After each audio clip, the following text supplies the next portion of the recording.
Everybody doubts themselves. Everybody second guesses themselves. And I doubted myself and I second guessed myself just as much as any other person.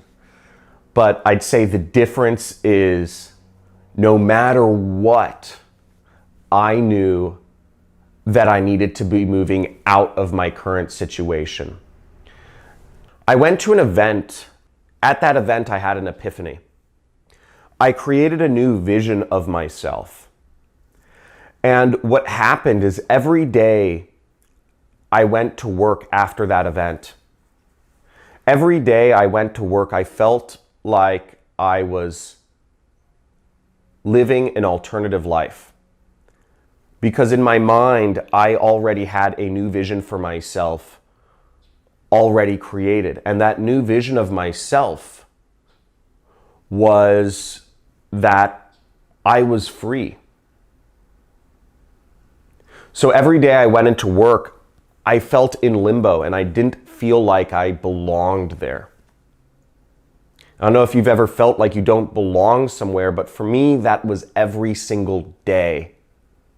That kept me focused, because if you're somewhere where you don't feel you belong, if you're in a situation where you don't feel is correct for you, if you feel a sense of unease with what you're doing or who you're surrounded by, if you feel incongruent with yourself, you work very hard to move out of that situation.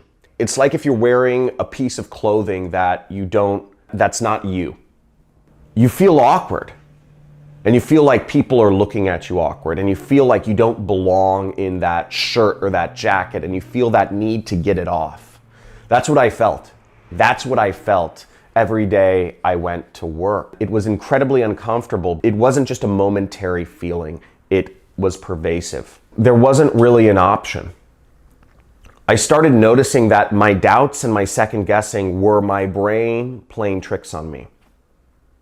And I stopped taking them seriously.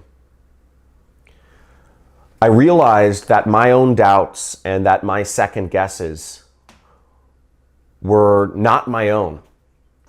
That those doubts that bubbled up in my brain, those second guesses about my direction, those were actually what society wanted me to think.